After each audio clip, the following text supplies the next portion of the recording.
see that for sure. Like I'm glad you said that because I don't really think. I think, especially as a bartender, you might see a lot of things happening just at the bar, right? I don't think a lot of men understand what happens to women at the bar. And also vice versa. Women probably don't understand what happens to men at the bar. I'm the kind of person I've always been like really driven to be like independent. So I remember when I was in Chicago in my like dating life or whatever, and there was like a whole thing in Chicago, like if a man buys you a drink, like that was a whole return of investment that what they were expecting. Like one drink, they follow you around the club until the night, and I'm like, until you break down what the cost of the drink is, though. You like the drink, yes, was $15, but it cost the business $2. So you want me to do all this cop skipping and jumping for $2? I'm not that girl. Exactly. I'm like, you know what? Like legit. I'll buy you a drink just so you could go away. Right. Like it's not even that. Listen, but see on the flip of the coin though, you ain't because we keep it 100. I done seen females in my day like order a whole round of drinks for the girl and her friends who are right next to her coaching. No, girl, I said Hennessy. I said no. Get that Patron. Get the Patron. Get 2 Patrons and get a Hennessy and then smile. Can I get 2 Patron? And I'm sitting there watching like, y'all see this tomfuckery that's going on here? You know what I'm saying? And so for me, I just understand people. Yeah. Because we can easily say what a man does wrong. It's easy to see what a woman does wrong to men and women. But then also women to women and men to men. Yeah. See, that whole scope about who gets treated poorly in clubs has to be restructured. Because I've seen it all. Yeah. You know what I'm saying? So it's always important to understand that, you know, everybody has a story to tell. My thing is to fix it and to stop it time I see it. Okay. I've been able to stop things where a woman has told me that they feel disrespected or they've been touched wrong. Yeah. And I don't ask that guy. Yeah. I say, excuse me, security, can you refund them their money and escort them out? Because what I want is for people to feel comfortable. Yeah. If a man comes and say a female is wild and she's throwing drinks, or she's spitting on people. We just recently had an issue where a girl was spitting on security and spitting on people. Oh, no. Yeah. Oh, man. And so spitting is that's a crime. Yeah, no, that's a crime. And so we have to understand that with all that being said, we still have to protect people. Yeah. Her for being over inebriated, the security guard, the person, and everything.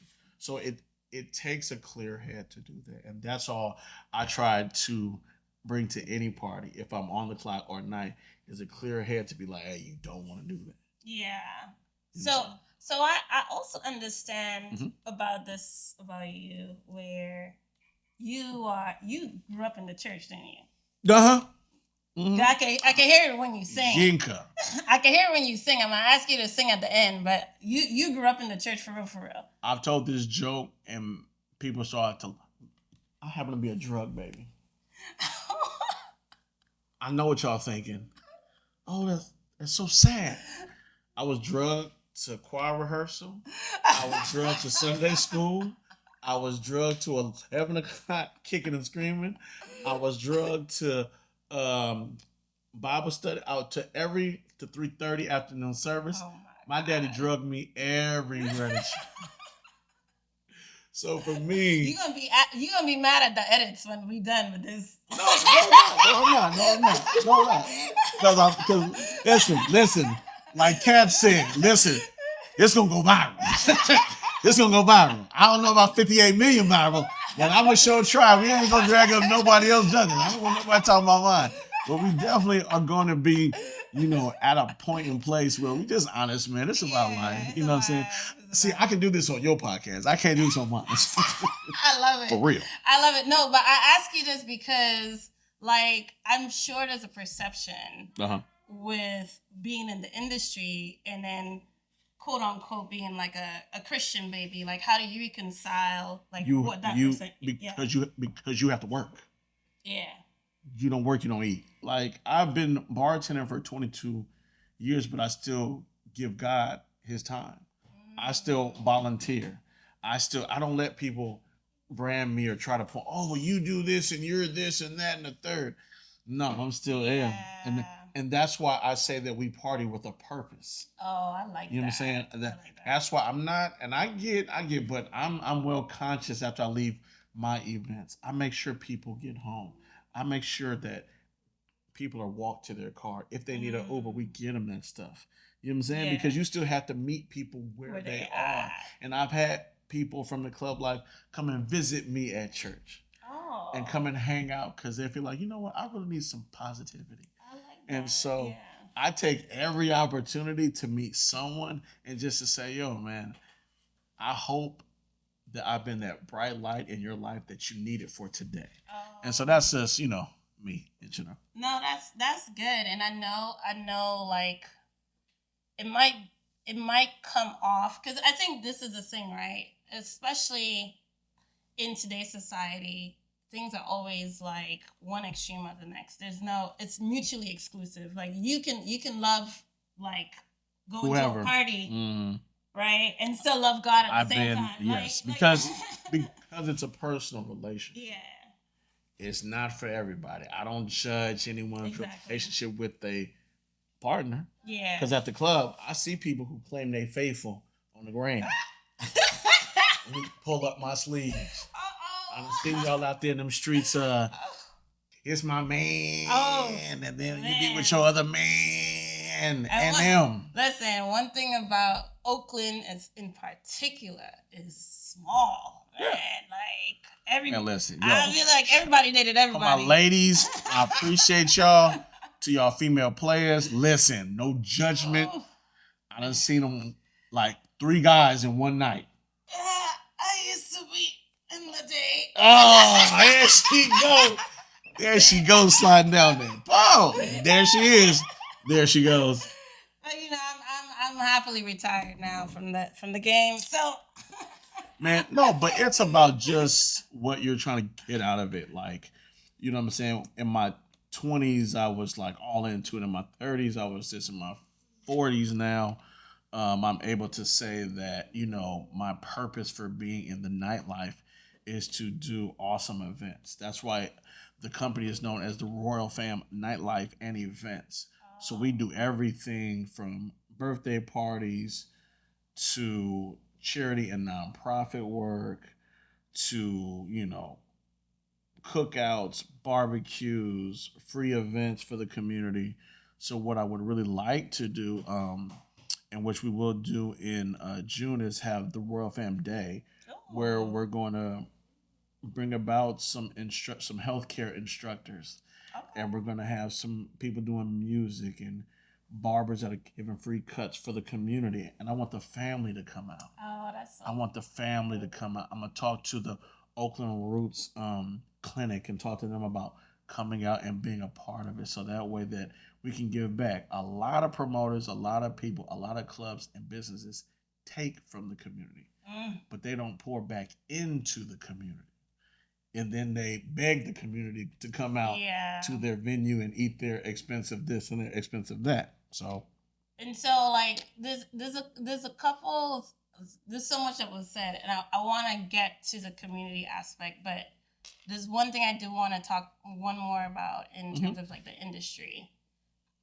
Recently, I noticed that you have been doing a lot of like diverse events in terms of like genres and partnering with different people from different backgrounds and bringing culture to the forefront. And like, tell me more about that, because that's always been interesting to me to see. Like, you would do a partnership with Vane, or you do a partnership with Prince, or like, and it would be based off of like, more like a cultural.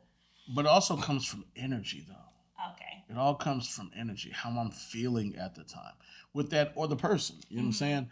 And I try to do it so that I'm also providing opportunities for people. Okay. So that being said, it's like Oakland's small. And the outdoor venues, indoor venues are small. And then out of that is only a handful that's worth me asking Yinka from Chicago, the ex-player, to come out.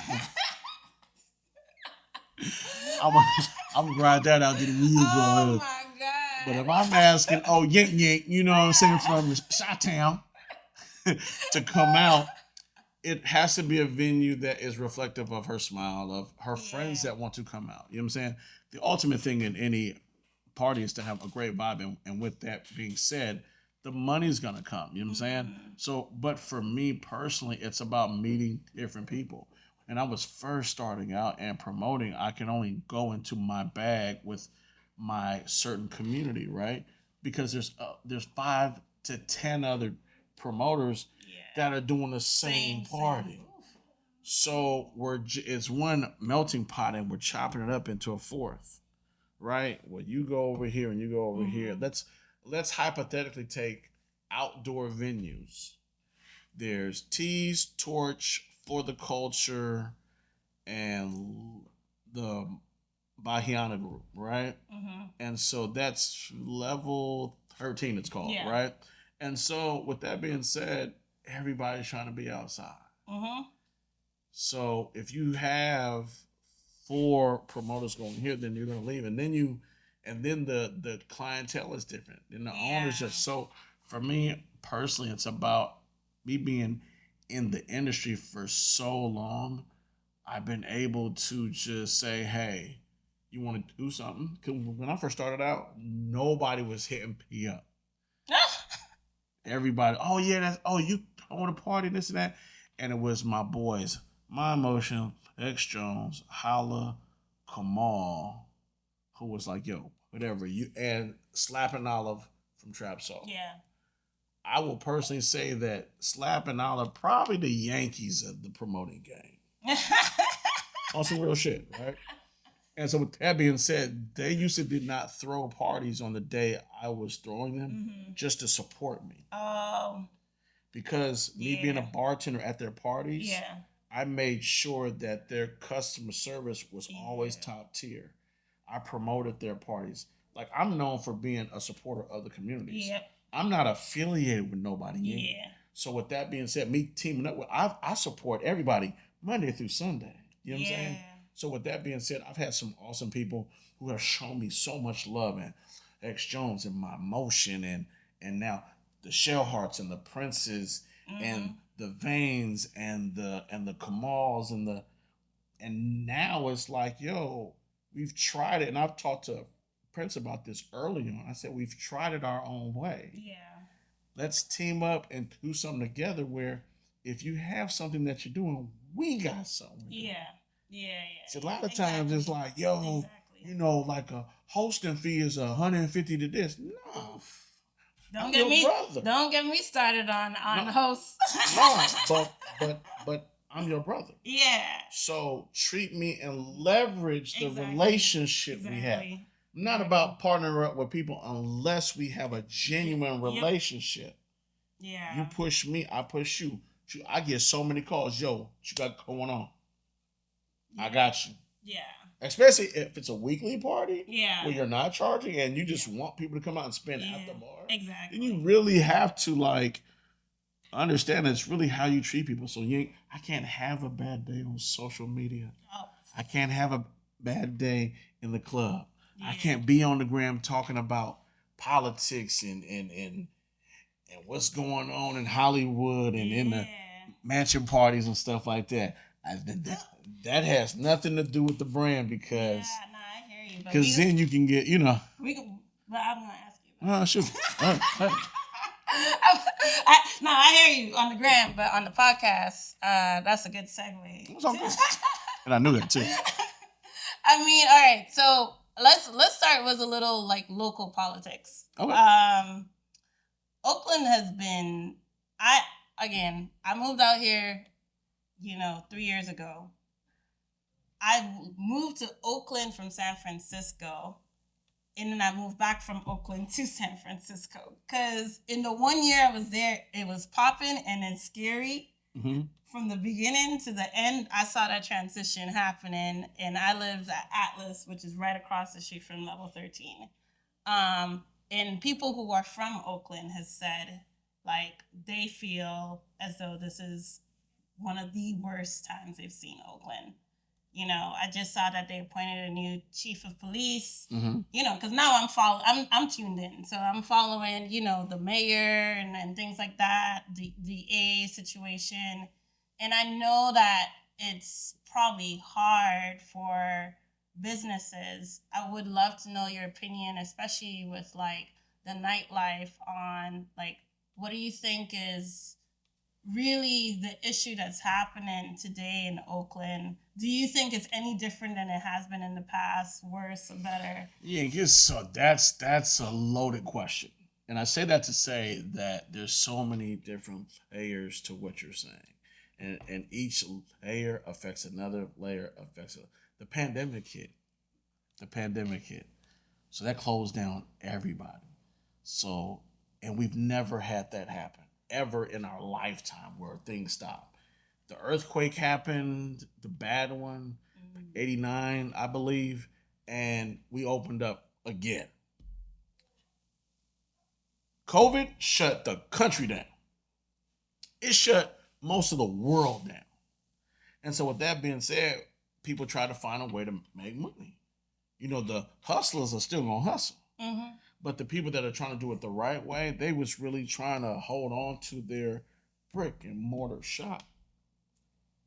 Mom and pop shops aren't really, you know, technical with things, and they're not on Instagram, and they're not influencers. They're just trying to reach from their community to help to support them. Then you got the PPE money, and that gave a lot of people an opportunity to make money, but a lot of people didn't. They did it the wrong way. And so the city saw an influx of money in 2023. And so after that money ran up and the government said y'all was lying and we want our cut back, well, what you gonna do? A friend of mine told me, he said there are a lot of children who are special needs kids, and the programs are not being funded. School is out, it's the summertime. What are you doing with those kids that needed something to do in the school year? They're gonna go outside. They don't have the mindset to get a real job. There's no programs to help them find a job. So then they go out and start doing all this other stuff. And so then that has the new age bracket of people. Yeah. I want to go outside. Do you? If I'm not comfortable spending my money, I'm not going to do it. So for me personally, if I'm not going to do that, I'm not coming outside. And the only reason I'm coming outside is if I know the place I'm going to is secure and I'm comfortable going there. So a lot of it is built on the relationships of the promoter and the venue. Yeah. So that's why we're coming outside. It doesn't matter about the police and all of that. Yeah. That's another layer to it, because there's so much politics that I've personally seen where some amazing friends of mine who I've known since high school, who are officers, are like, yo, our hands are tied. Yeah. Well, if the people who are supposed to protect and serve hands are tied to them, what are we talking about? Yeah. So, you know what I mean? So it's just, and that's light, that's light tea. No, but and you know what I'm saying? It's real, because I'm gonna be honest, like, I mean, the main reason I moved is because I didn't even feel safe walking my dog outside anymore. Like to me, I can never, and I've lived in like 10 cities in America. Like, anybody that has followed my life knows that I've lived on my own, bought a house, sold a house, lived in different cities on the East Coast, Chicago. And for me not to walk my dog that I've had for 13 years outside is kind of crazy. But that's because you moving back to San Francisco. It's a ghost town. There's nobody here. I know, I like it now. You should be able to feel safe to walk your dog outside if half the population left. Listen, all the tech money is gone. Listen, I be taking Waymo. I don't even, you know way more, right? Yeah. I like it. There's less people. Because I don't even have a driver. Because now people are trying to figure out what's the new city life vibe like in San Francisco. Yeah. It used to be the mecca of entertainment for the Bay.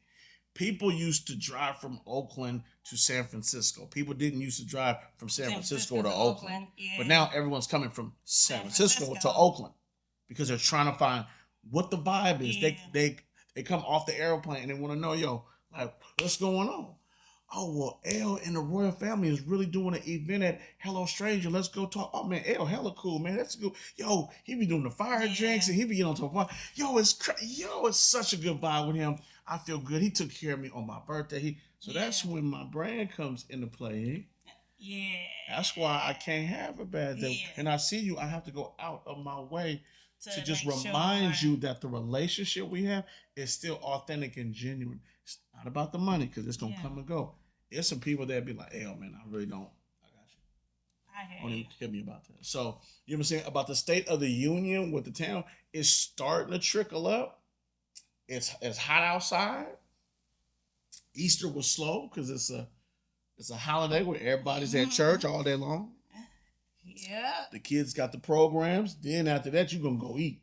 And when you go eat that good food, that tomahawk steak and the potato. Look, she was like, that was me. Then you get home and then you, okay, I'm going to take a nap, change, and I'm going to go see El. And then you like, listen, El going to have to just know I'm going to see him next week because I'm tired. I got the eyes, and I got work tomorrow. I can't be all outside like that. And so, it just becomes things. So for me personally, it's about just staying consistent. Jai, hush. It's about being consistent on being a good person and about being a great beacon of life for my brand. And so that's what I try to be. So another interesting thing, right, is like in other cities, there is more of like a weekend schedule that like you can go at any time. And is interesting, Oakland and San Francisco to an extent, depending on what your vibe is, right? Like when the summer hits, Sunday Fun Day is the Sunday Fun Day, right? It's a thing. I don't really see Saturday Fun Day like that. Like it's unless it's like a whole grand scheme thing where they're shutting down the lake or they're shutting down something. But like I'm not seeing like a recurring Saturday Fun Day or a brunching that like, we gonna brunch party, which is like a thing in other cities, and it's really not a thing here. Mm-hmm. Like why is that? Like that is money. Businesses can't afford to be open on those Saturdays and it's slow. Like they really just followed the fad of it being Sunday Fun Day. Just think about, and I was talking to the big homie Kamal, and we were talking about the fact that, let's talk about Taco Tuesday. Okay. You ain't never heard about no Taco Tuesday until it came from what? LA. And it was huge in LA. Yeah. Now it's a universal term that's now commercialized with Hallmark slogans. It's Taco Tuesday. So there aren't a lot of events that happen on a consistent basis on a Saturday because of the fact that people are just trying to figure out what works in the Bay. Mm-hmm. You figure to open up a business, the business has to open up. It has to use their PG&E. They got to staff it. They got to have security in hopes that the party makes money to pay the overhead for the day. Mm. So a lot of people know that to operate on a Sunday, you're looking at $4,000 that you got to make at the bar. Minimum. Yeah. Including PG&E and staffing and everything. Now, if you're open up all day and night and your nighttime is low because everybody's so drunk from the daytime party, you may make $5,500 on a day. If you're open up all night, you need to make $8,000. Okay. So then on a Saturday, you want me to believe in your brand that is still in its infancy stage to throw a Saturday party, but you don't have the numbers behind you because Most owners are going to the promoter's parties to verify if the party's popping or not. Yeah. So that's why because I've done parties on Saturday. I said, man, look, nobody's doing nothing on Saturday. But then you got to think who's coming out. Most grown adults who have the good jobs and the benefits have children. The Saturday is the one day to clean up your house, go do the grocery shopping, spruce up. That now you want me to go out and drink. Well, I'm not going to be able to do none of that on Sunday, and I got to go out on Sunday because it's Sunday fun day. So then the housework is not going to get done. Them clean clothes that are dry are going to be on top of half of the bed, and you're going to push them to the side and snuggle on that warm side. And you're going to be, so that's kind of why you don't see that like a Houston, right? Houston is people fly to Houston to go get it in. Yeah. Well, we have to be consistent on, as promoters, and I'm speaking to us specifically, we have to be consistent on supporting each other unconditionally. Oof. If Yinka has a party and she tells LL, can you host for me? I have to host. And what does that mean? That means the flyer she tags me in, I have to repost. And then I also have to post on my own her content. Yeah. Which is why everyone loves to support me because of the fact that I post everyone's flyer. So, and it comes to me, and I tell them specifically, because most people won't give you their genuine effort because of money. Well, I'm used to getting in Houston like $300 to host. Okay, that's no problem. Can you bring in people that are going to buy 5 bottles? No, I got some girls though. Okay. Are the girls going to pay cover? No, because they're going to come out and they're going to make the guy spend money. It's not like the 90s and early 2000s where men like women and women like men. People love people. So now that goes out the window. Well, I tried to get people to buy drinks, but they ain't buying none. I know you did. And then you wanted comp drinks on top of it. So then there's also this everything. I take that out of the way by just saying, man, listen, I got your back.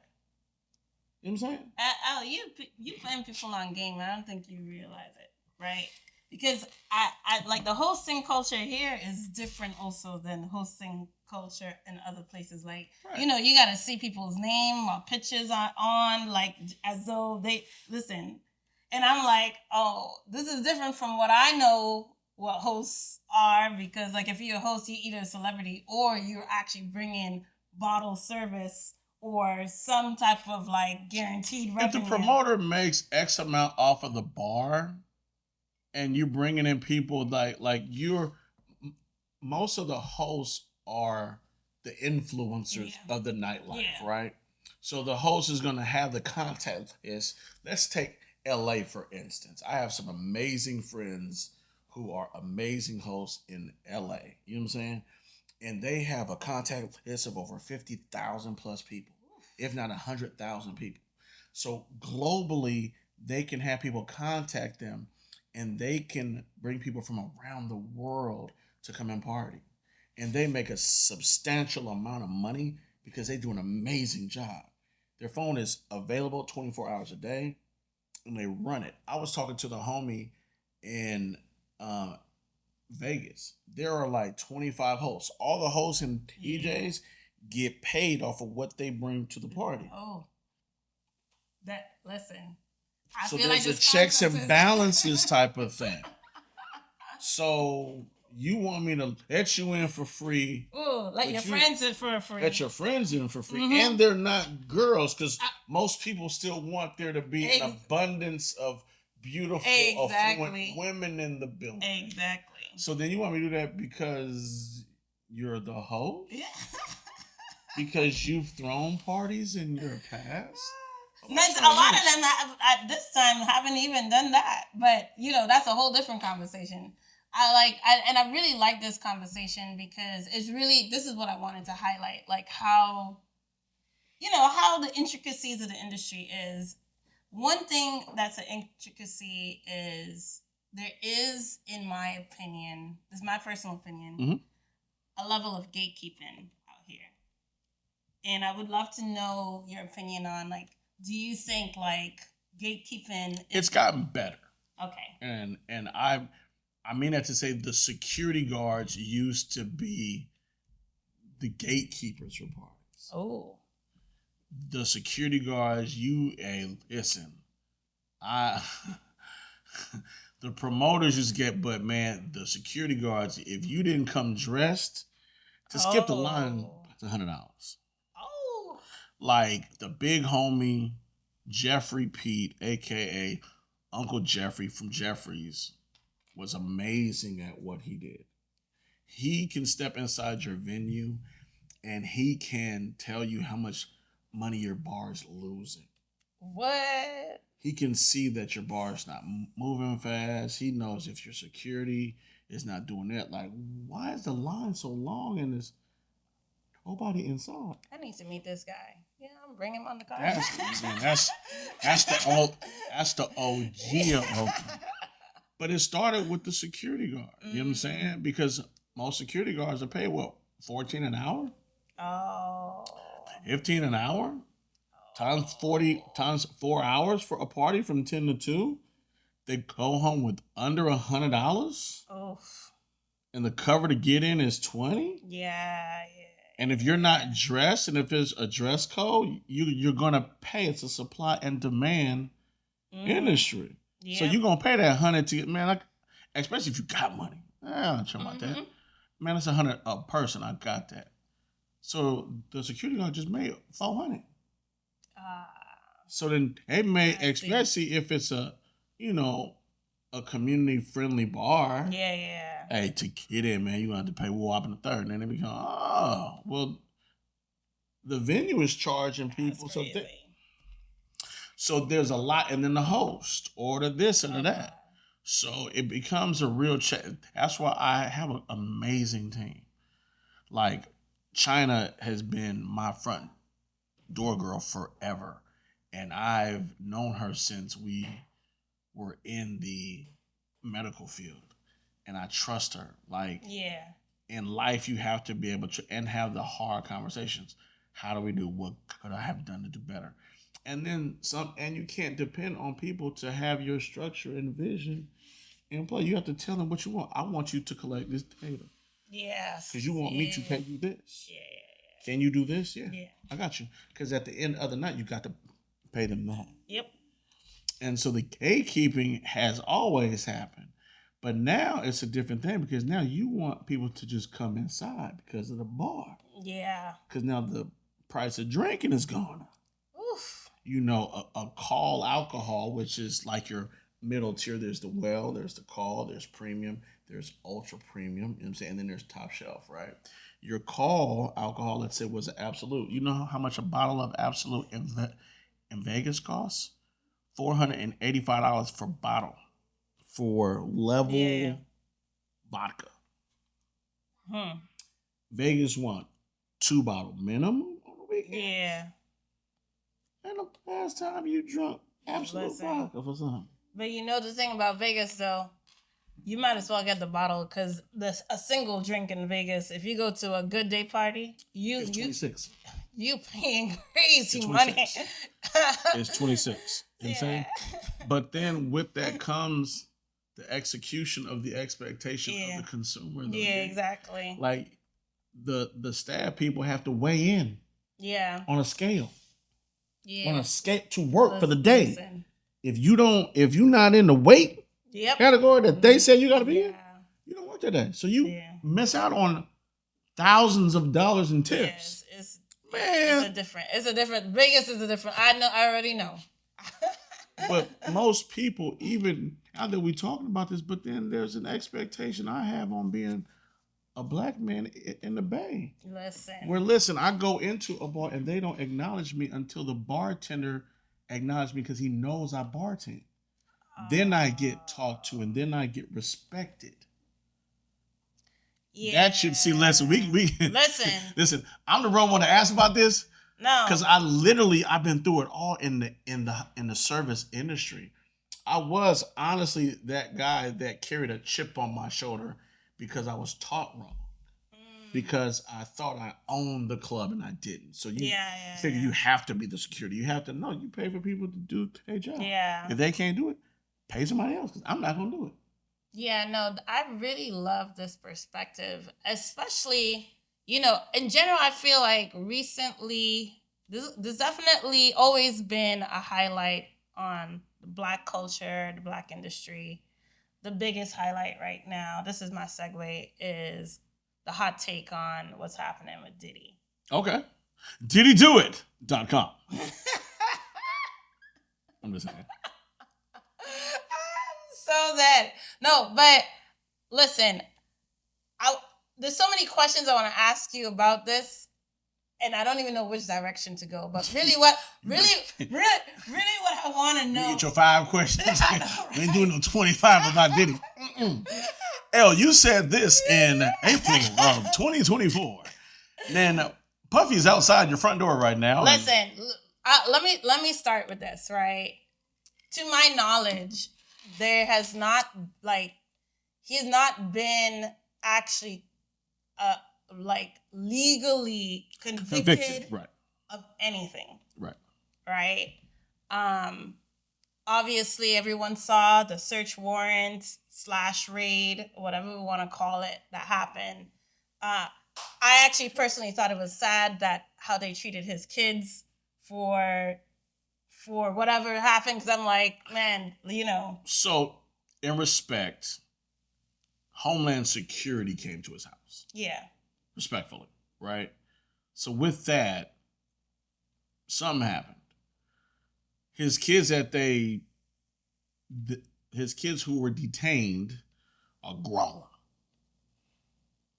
His grown children were detained. They had to answer some questions. With the money that he has, you have lawyers for that stuff. Mm-hmm. You know what I'm saying? The best thing that he has to do is protect himself. When you have a car, you need car insurance. When you have an accident, why are you mad? You got car insurance. All right, let's go through the list of questions. Go ahead. Do you think he did it? He did what? Did you think that there was sex trafficking accusations? You think he did sex trafficking? I don't have all the clues, so no. All right. Next question about Diddy. Because what I'm not going to do is allow media to sway me to think something about Diddy, because that's what happened in history books when they said, well, Black people only went through these 2 things. And it's like, nah, bro, we have a whole laundry list. So until all the facts are brought forth in a case that's tried by his peers and a judge, yep, then we're just speculating on it. It's tabloid, it's clickbait at this point. Yeah. You know what I'm saying? Because of, well, do you think he did it? You know what? Me personally, I don't get involved in it. No, that's real. You know what I'm saying? Because of the fact that, have you ever been judged and you did nothing wrong as a Black woman in America? Oh, yeah. All the time. Corporately? And exonerate, and everyone thought about this, and the same method and manner in which they came to tear down your character privately, they never did that publicly to repair it. Yeah. So I've been a Black man in this thing called America, and yeah, listen. No, I so we're gonna have to. So, and it's not about it being Diddy or nobody. He's a human being. This is actually good, because I also want to know what you think about, because this really all started. Well, it didn't started here, but it all started this year here with the Cassie settlement. So, do you feel as though? But the segue really came from Cat when he said about Club Shay Shay. He said 2024 is going to be a year of uncovering some truths in Hollywood. Then Cassie came out. And so there's a lot of blogs and a lot of things that say, why would a woman stick around for that? You okay? Okay. Listen, I got to check on him. Listen. I got to check on him. So, no, there's just a ton of things that have been coming out, and no person, no human being should go through being demonized as a person. I agree. Male, female, other. Right? No one should go through made to feel like they're not important as a human being in whatever way, in any relationship that is. With that being said, there are also resources to help you. And if you're in something that's not functional and you're going through depression, you should go seek some help. You know what I'm saying? My question is, what was sought out to help the said individuals in this circumstance? Yeah. Because you can point the finger for so long until for 6 months it's happened, for a year, for 10 some years. Yeah. Nobody on your team had a therapist, a lawyer, a legal. Yeah. I mean, and to be fair, right? Like to express what's going on, so you can have a mediator come through and for me, and I say that to say this: in the pandemic, I was going through depression, right, and I came out of it through my doctor. You know what I'm saying? And so it took someone in my corner to really, I don't care about what you're going through. I care about you. Nah, and so so having this real transparent conversation is about the fact that now that I'm out of depression, I'm not going down that road for nobody. Yeah. So when you come out of something and the light comes on, like, you know what? Maybe I don't need to do all this OT at work. Maybe I just need to, at the end of my shift, clock out and enjoy myself, enjoy my family. Yeah. But nah, I'm going to go because I want the bag. Listen. The other question I have about this situation is, some people say, quote unquote, there's like a lynching of hip hop industry folks that's happening right now. So, like, do you think that's what's happening, or you think this is actually like this is not part of a conspiracy or of sort? This is actually a true investigation that is warranted. Things don't happen in America unless they're allowed to happen in America. And there are certain groups that own media outlets and so forth. And please believe that people got high-paying jobs that they not finna lose over some content that shouldn't have went out that went out. Yeah. So with that being said, it's just like, I don't think it's like it's a witch hunt for all this. I think what came out for a specific business reason, because it's about money. This topic is making a lot of people a lot of money. That's we're fair. On your podcast talking about Diddy. Yeah. No, that is. But as a community, we're not talking about the kids that are being trafficked in our own communities of Oakland. Oof. If we're going to talk about it, let's really talk about it. Why aren't we talking about the young people who are being trafficked in our cities? And we talking about Puff. I get it. He's a billionaire. He's a big boy. He can take care of himself. What about the child that's being trafficked because the person that's trafficking them offered them a bag of chips, and that's why they're being trafficked? No, that's true. So, No, you're right. No, listen. We have to really talk about the real issues in our community if we want change. Yeah. We're talking about, well, why aren't the people coming out to support the businesses? Why are children being trafficked? Yeah. Why aren't schools being funded? Why are the resources in schools being pulled? Yeah. Explain that. Well, no, it's hard, and I just like the schools are being given an influx of money for the teachers. Yeah, but now the budget is being cut. Yeah. So that budget has to come from the school, that's a public school that doesn't have the money to begin with. If we're gonna talk about something. Yeah, no, I mean, listen. And that comes from the resources to help children who have behavioral health problems, and if they don't get the help, that may lead them to being said trafficked. Yeah. And and to your point, right?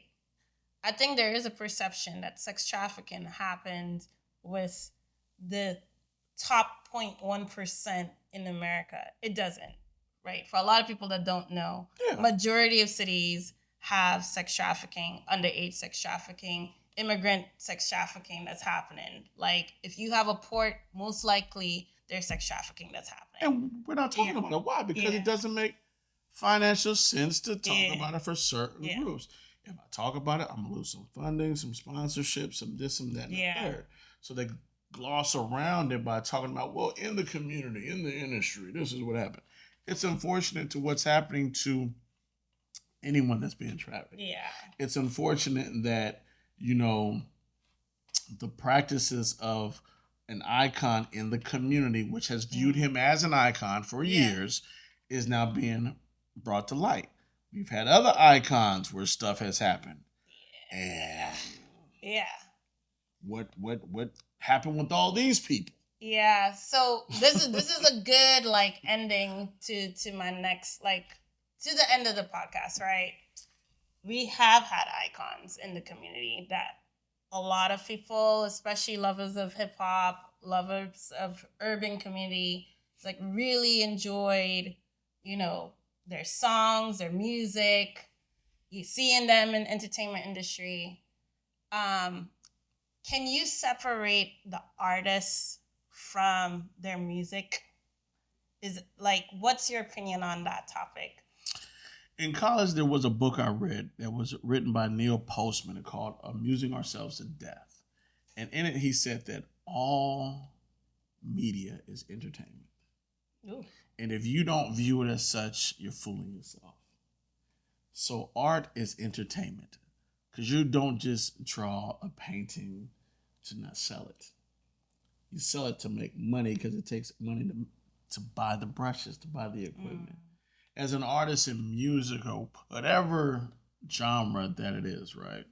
You do what you do for a love of it and an affinity to a certain degree. But there are other people who have an appreciation of said genre that are making a ton of money that you feel you're better at that. For me, I look at people and how they treat their community. I have a friend in Fab, Mr. FAB, who does a lot of community work in the community. I don't judge him by his music because that's not what draws me to appreciate him as a person. It's what he does for the underserved. It's the drives he does, the Thanksgiving drives, the backpack drives, him taking kids inner city kids to a water park. It's him trying to open up a school, him trying to leverage his fame in the community, in the country, to help those in need. The same Fab was at the White House. The same one who lyrics can be chopped down, screwed, and poked at. And well, how can you rap about this? But he has an album where he said he didn't use a curse word because his daughter told him not to. So we have to stop staring at people for what they say in the lyrics and look at their behavior in their community. What about the opposite way around, though? Shoot. Let's say you listening to a song like, I believe I can fly. But then the artist is locked up. You alto? I'm thinking you almost soprano. I'm gonna make you sing this song. But you hear what I'm saying? I do. So you have people that try to come with music and art that is of a Christian undertone, but they've been tried and charged on things that are really detrimental to a community. I mean, all have sinned. I'm gonna stop it right there because I don't want to seem too churchy, but all have sinned, and all is all. We don't know what your skeletons are in your closet. You won't tell us until you on CNN, MSNBC. I mean, did you know that you can do, man? All right, we gonna ask the IT for the government to go in and scrub everybody's computer and browser history. Yeah, you gonna start chuckling. Wait, okay. It's funny till it come to you. No. And you're like, no, my cousin had borrowed my laptop. You feel me? So it's no. We just have to know that be careful on how you judge people. Wrong is wrong and right is right. Always have been. Make sure you're on the right side of that. Okay. Make sure you're on the right side of that because of the fact that just like we try to pick apart P. Diddy and Bill Cosby and R. Kelly and all these other people spoken and unspoken and said and unsaid, a lot of people knew a lot about all that stuff. Oh, Ain't say nothing. yeah. Ain't say Mimi Tata until they went on a podcast. I remember when it. Man, you just gave. Oh, and you got paid. Okay. Oh yeah. Okay, I got you. So last question. Got you. Does that mean you do not believe in cancel culture?